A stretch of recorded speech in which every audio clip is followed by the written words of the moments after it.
أعوذ بالله من الشيطان الرجيم بسم الله الرحمن الرحيم الحمد لله رب العالمين وصلى الله على سيدنا محمد وآله الطاهرين. اللهم صل على محمد وآل محمد.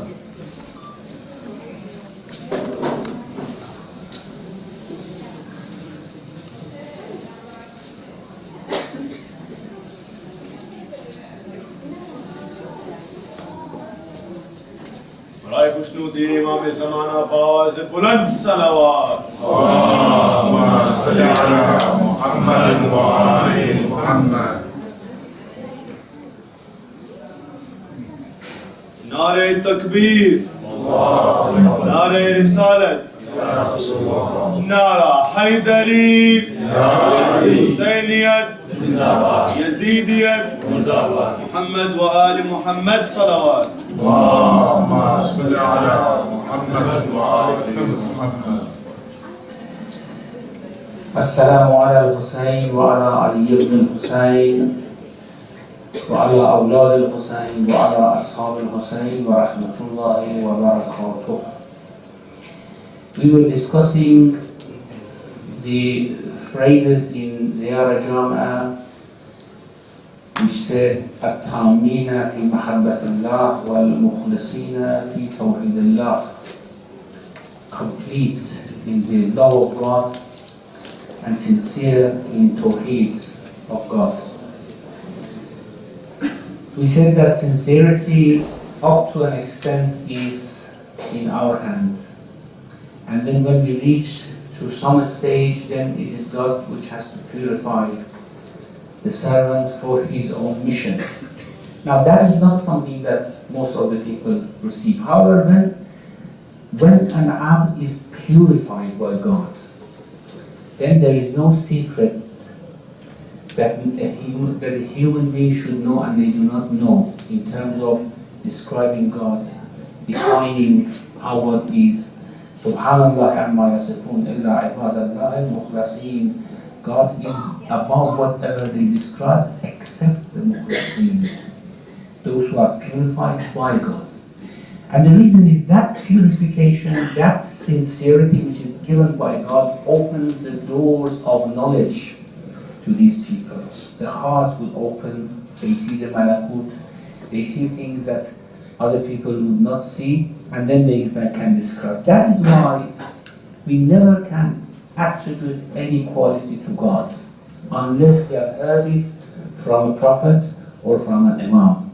They are the purified ones.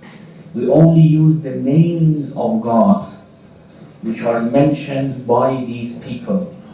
We never somehow improvise a name from ourselves because we think God should be like that. Okay, we give him this name. No, only the names which are mentioned by them.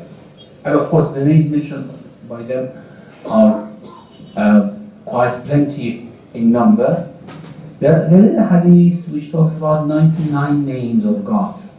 That God has 99 names. Whoever can collect them or memorize them, as the translation of the hadith would go, would be given special bonus, and that is their dua would be accepted, for example. This doesn't mean that God has 99 names, which has become quite common among the popular understanding of Muslims. There are 99 names. This hadith is both from Shia and Sunni. There are 99 names of God, which whoever could encompass them would enter paradise, or would be mustajab al-da'wah. His du'as would be accepted. But that doesn't mean that God's names are just limited to these 99. The Quran mentions 124 names of God. And in Ahadith we have many more names of God because of course attributes of God could not be limited. So these are the people who can describe what God is, and anything beyond that we cannot say. Now, that mukhlas is, of course, a position which is given to prophets and imams. And usually when Allah wants to choose someone for imamah, when He wants to choose someone for prophethood, then He gives them this high level of sincerity and ikhlas. The part that He has to play, He comes in and does it. For other people, it's not possible. And when someone reaches that position, just to explain the meaning of infallibility, because mukhlas is infallible. They do not commit sin. They cannot in the sense that it's impossible for them to commit sin. Not that they don't have free will, not that they don't have desires, they have. But it is not possible for them after Allah has chosen them and given them that extra sincerity. It's not possible for them. Look at this verse in Surah Yusuf. كذلك, after Zulaykha asks him to go to her, and Yusuf of course refrains and says قال معاذ الله إنه ربي أحسن مثواي. Then Allah says كذلك لنصرف عنه السوء والفحشاء إنه من عبادنا المخلصين. In this way we wanted him to be tested, so that after that test we turn away su and fahsha, evil and indecency, from him, because he now became one of the mukhlasin. Now, for us, we have to turn away from su and fahsha, from evil and indecency. For them, evil and indecency turns away from them. It won't go near it. And this is exactly what Shaitan says. That قال فبعزتك لأغوينهم أجمعين إلا عبادك منهم المخلصين. I don't go close to mukhlasin, because Shaitan had this knowledge. It's impossible. That I don't go close to them. He wanted to give a sort of defeating promise to God. And he knew that this defeating promise could not include mukhlasin. So right from the beginning he said, I am going to deviate, make all of these creatures who you have put upon me to deviate, to do evil, except mukhlasin, because he didn't want to defeat himself in his promise. So he, right from the beginning, he said, I would deflect whenever I see mukhlasin, I would deflect. I don't go close to them. And this is what in Surah Yusuf is mentioned, that لِنَصْرِفَ عَنْهُ السُّوءَ فَالْفَحْشَاءَ. Su and fahsha is deflected from them, is turned away from them. Now, that bragging of Shaitan, let's come to that bragging of Shaitan, and then we'll come back to this sincerity. The bragging of Shaitan was قال فبعزتك لأغوينهم أجمعين إلا عبادك منهم المخلصين.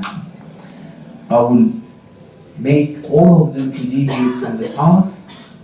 I will lead them astray except the mukhlasin. What Allah said, قال هذا صراط علي مستقيم. This is a right path for me. It's very good. It's very good that you do that. Actually, you are acting according to my plan. Because these people should be tested. They need whispers from both sides. Every human being in their heart have two ears. This is in Hadith of Imam Jafar al-Sadiq. Every human being in their heart have two ears. From one ear the angel whispers, and from the other ear the Shaitan whispers. This is the interaction of the soul with the higher world. Shaitan and angel, they try to pull us to different directions. And it is absolutely upon us to choose which one we want to listen to. And that's why on the day of judgment, when we go and we say, we actually put the blame on Shaitan. He says, وَمَا كَانَ لِي عَلَيْكُمْ مِنْ سُلْطَانٍ. Please do not blame me, I didn't have any control over you.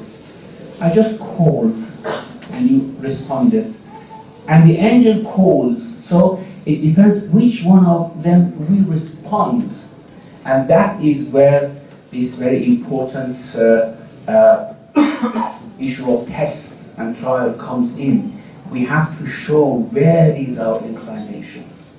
Now, we have to show where is our inclination doesn't mean that if we deviate towards that, Allah will punish us. No. Then we go with it. We go with it in this world, we go with it in the next world.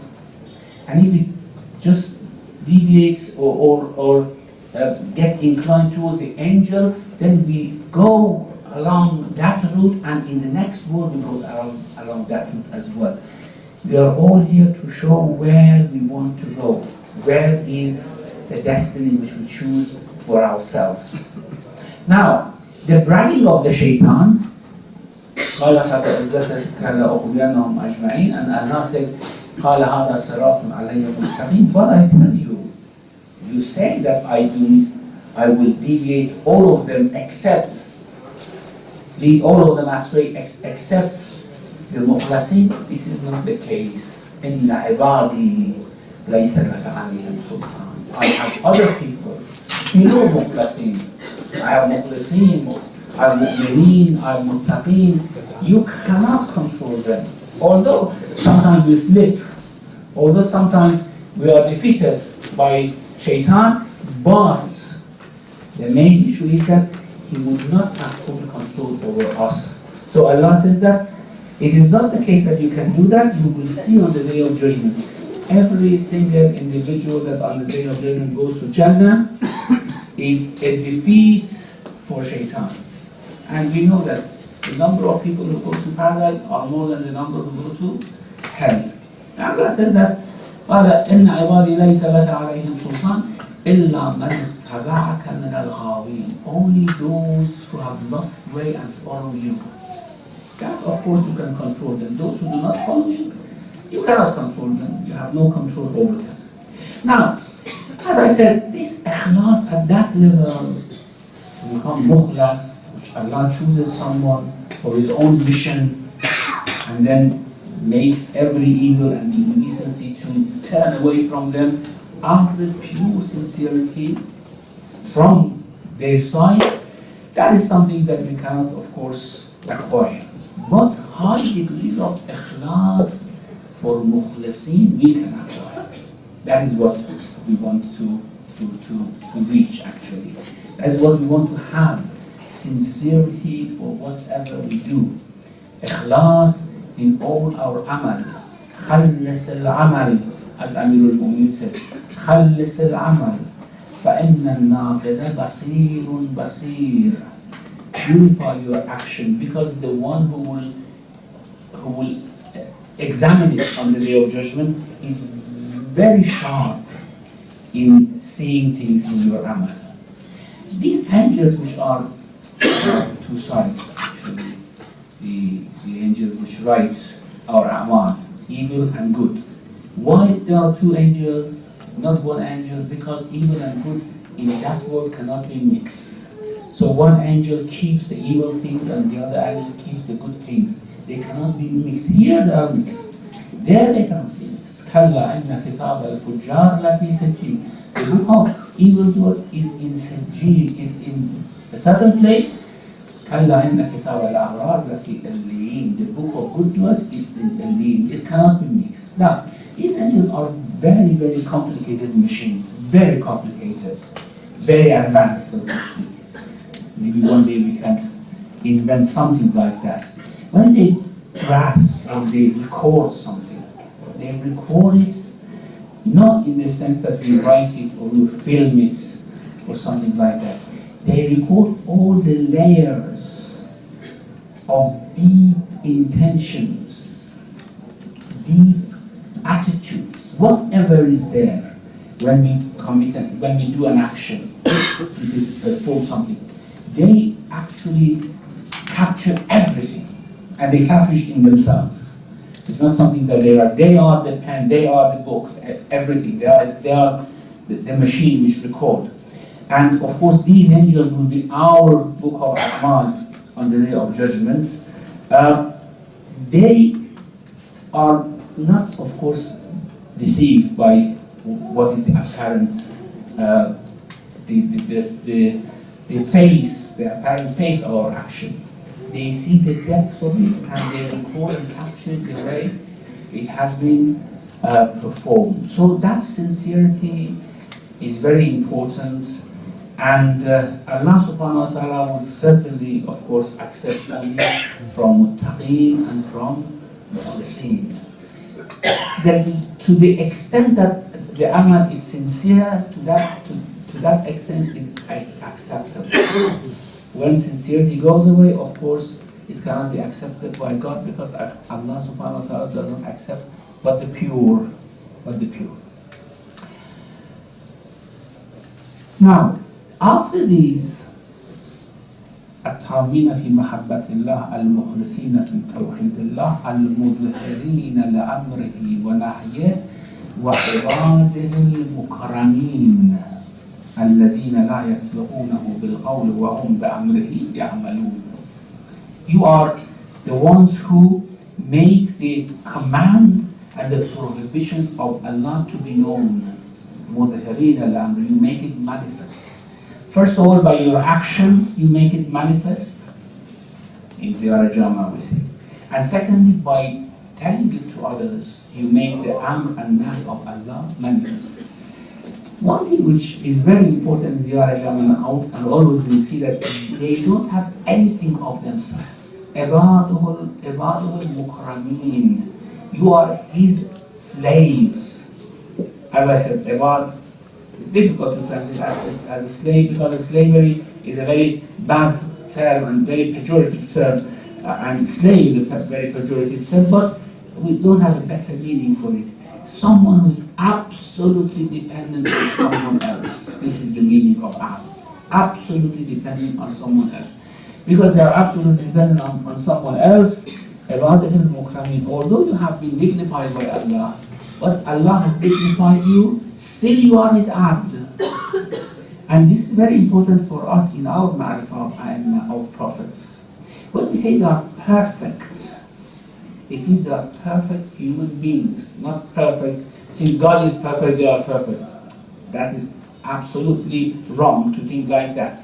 They are perfect human beings, not perfect in the sense that they have all the qualities of God. They are just as humiliated as any other creature is compared to Allah subhanahu wa ta'ala. They owe everything they have to God, and if Allah subhanahu wa ta'ala takes His attention, takes His grace for one moment from anyone, from Jibreel to the bottom, coming down to prophets, to Imam, 1 second He takes His grace away, everything would be vanished, everything will go away. So they always do this dependence. When we go to paradise, inshallah, now someone says, when we go to paradise, what's the difference between us and God? Because in paradise, Allah says that whatever He wants, Wallahu ala kulli shay'in qadir. Allah is powerful over anything He wishes. When we go to paradise, we are also ala kulli shay'in qadir, isn't it? Lahum fiha ma yasha'un. Whatever they wish, they will have it. And they will have it not in the sense that we ask God. No, we just wish it. We just want it. We just will it, and it is there. Just like God, when Allah says, be to something, it is. And we say, be, it is, in paradise. But we become like God. And actually there is a hadith which says, after the people enter paradise, you see, paradise is a very, very special place. That is why we have to be completely pure to enter it. Because we don't lose our free will there. And if our free will is mixed with the slightest evil, the amount of power that we have is devastating. If evil is mixed with our hearts and our souls. That's why we have to be absolutely pure to enter. Of course, we cannot make ourselves absolutely pure. The final touch is given by Allah on the door, on the gate of paradise. We take away any grudge, any animosity, anything which is evil intention towards others, we take it away from them, and then they enter paradise. Otherwise, the power is devastating. Now, the hadith says that after people enter paradise, they are given a letter, and the letter is هذا كتاب من الحي الذي لا يموت إلى الحي الذي لا يموت. This is a book from someone who's living and never dies to someone who's living and never dies. Well, that's fine. That's of course very clear. We are living and we will never die. Then Allah says that I am the powerful Lord, and then whenever I want something, I say be, and it is. And now I empower you that you be like me. Whatever you wish, just say be, and it is. So that's exactly the same as God, isn't it? We become God-likes, so to speak, when we go to paradise. Anything we wish, we say be, and it is. And this is mentioned in the Quran, of course. لَهُمْ مَا يَشَاءُونَ عِنْدَ رَبِّهِمْ. Whatever they want, beside the Lord, they have it. So what's our difference between us and God? What's the difference between us and God? Then, when after we enter paradise, what's the difference? What's the difference? The difference is that we are still that humiliated, dependent nothingness, which is provided for by Allah subhanahu wa ta'ala, isn't it? Still the same thing. That nothingness never goes away from us. That ubudiyah never goes away from us. That dependence never goes away from us. Whether we are a prophet or an imam or very high degree in paradise, it never goes away from us. The only thing is that when we are in paradise, we feel the pleasure of that dependence. And here, sometimes we can feel the pleasure of that dependence. The whole problem with us is that we try to be independent of God. And that is the main source of worry and the main source of concern and distress. We want to be independent from God. If we realize that we are dependent on Him, and if we put our trust on Him, then of course that dependence and realization of that dependence will give us comfort. And that realization of that dependence in paradise, with huge power that you have, give you huge love for Allah, because you know whatever you have come from Him, and then He has given you without limits. Without limit He has given you. And that gives extraordinary extent of love in the heart. So in paradise there is one big love in the heart of everyone, and that's love of Allah. And it's very soothing, very pleasing that you live beside Him, you know that He loves you, you love Him, radiyallahu anhum, wa radu an, Allah is pleased with Him, and they are pleased with them, and they are pleased with Allah, and that is the type of life that we are expecting, inshallah, to have. However, just a flavor of it could be materialized in this world if we are pleased with God, for God's sake, just for a few days. If we are pleased with God, we will feel that happiness of the heart. Whatever is given to us is more than what we deserve, and we thank Allah subhanahu wa ta'ala for it. That is of course a great thing that we will receive. Now, I mentioned this to say that no matter where a prophet or an imam reach, they are humiliated, humble, dependent servants of Allah subhanahu wa ta'ala, and that gives them that humbleness of the heart that they always have. The more a person realizes this and advances in sincerity and knowledge, the more that humbleness would be manifested for them in the heart. Imam al-Jawad alayhi salam was asked, how did you know after the demise of your father, there's a moment that you become imam? Suddenly, isn't it? When the previous imam passes away, the following imam in a moment becomes imam, and he realizes that although he has all the capabilities of it and all the qualities to become an imam, however, in that moment, what happens when imamah is actually transferred from the previous imam to the new imam? He was asked, how did you realize that you became an imam? He said, I felt a humiliation and humbleness in my heart that I had never experienced before. This is knowledge, isn't it? This is great knowledge. The knowledge of dependence on God.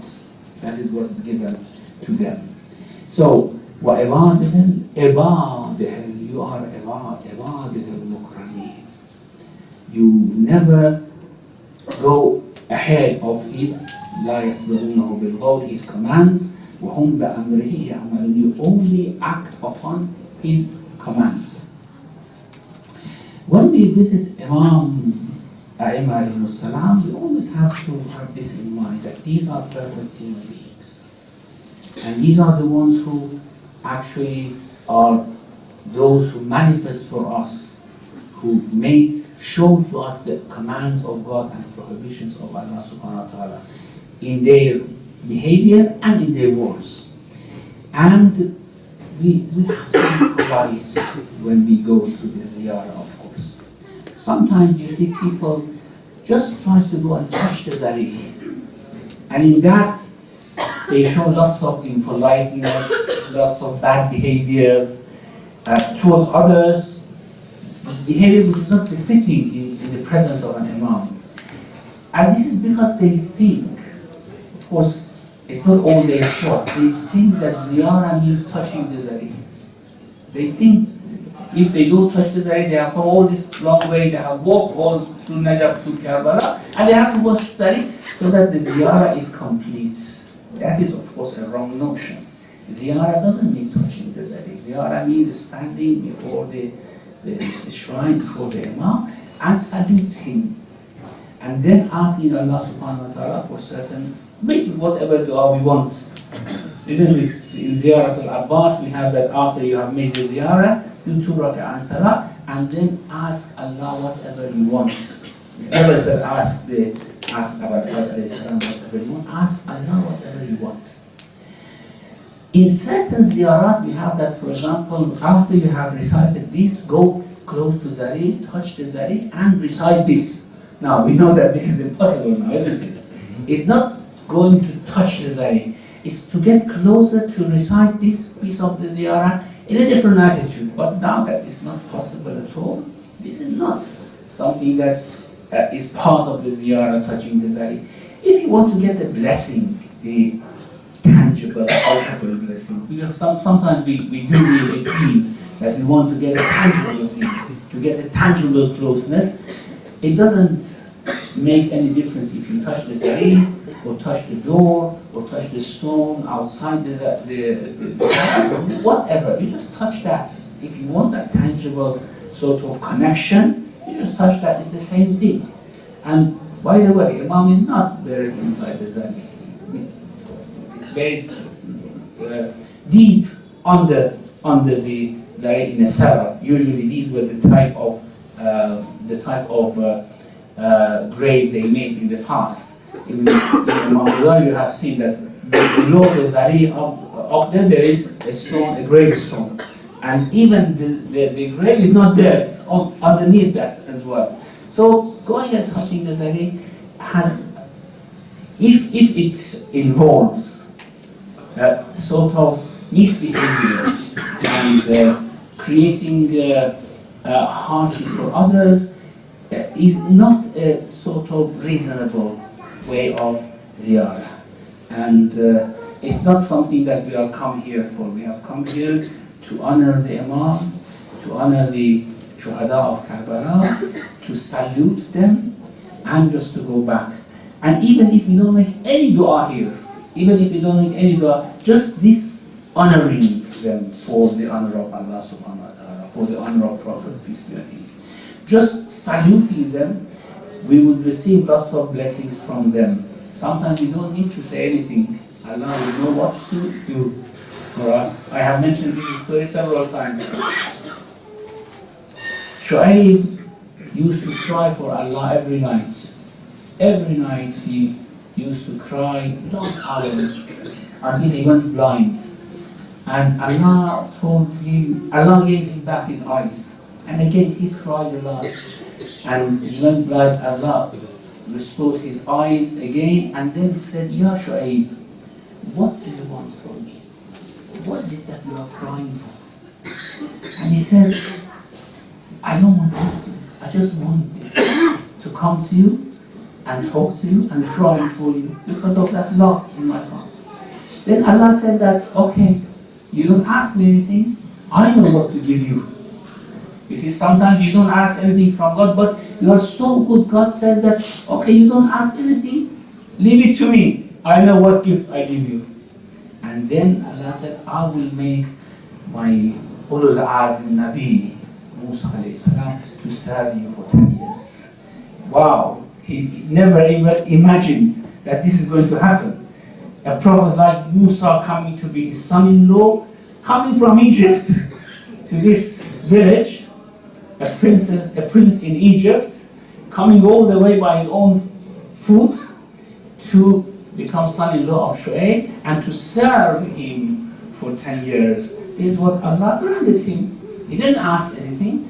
Now even you don't ask anything here, it doesn't mean that Allah is not going to give you anything. Allah is very generous, very generous.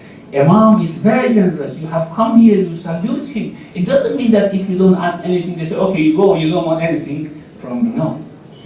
It's not their manner, it's not their habit.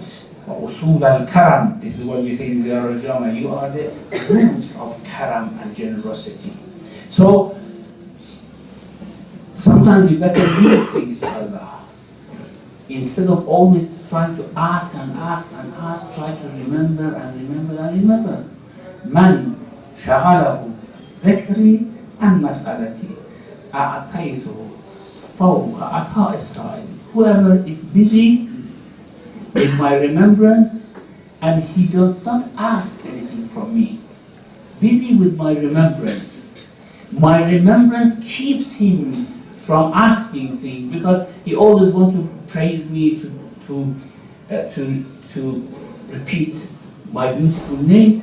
Then I will give him something which is beyond what those who request and ask would ask me, because he has now left it to me and I know what to give them. Okay. So much so for that knowledge and the cause of it. The cause of that knowledge, we said, Khuzan al-ilm, we are the repositories of knowledge. And the cause of that knowledge is because they have become from mukhlasin. They have become mukhlasin because they are tameen fi mahabbatillah, they are complete in love of Allah. And therefore, they have this high grade knowledge, which is, of course, not given to many people in this world. The other thing which follows Khuzan al-ilm in Ziyarat Jamiah is Khuzan al-ilm wa muntaha al-hil, ultimate in forbearance. Ultimate in forbearance. Now, ilm is something which is given by God. And when someone is given that ilm, he becomes absolutely distinguished from everyone else. It's just as they are different creatures. As they are different creatures, I say. Not that they are different creatures. They are human beings like us. As they are different creatures. Okay? Now, how are they going to deal with other human beings? How are they going to deal with other human beings to whom they are sent, to whom they have been given responsibility to guide? How are they going to deal with them? This needs great forbearance. You know, if, for example, you are a scientist, and then people who are completely unaware of that science all the time come and ask you silly questions about that science that you are expert in. After a while, you get tired. That go and read something and come and ask a proper question. Don't ask silly questions all the time. Now, our relation to prophets and imams is like this. We always ask them silly questions.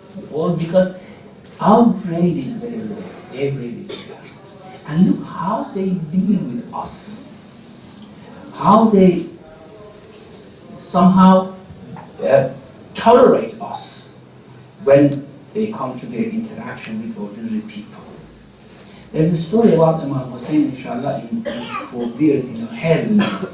Hell is the way the people who have a higher degree, who have upper hand in anything, the way they deal with those who are lower from them. This is hell.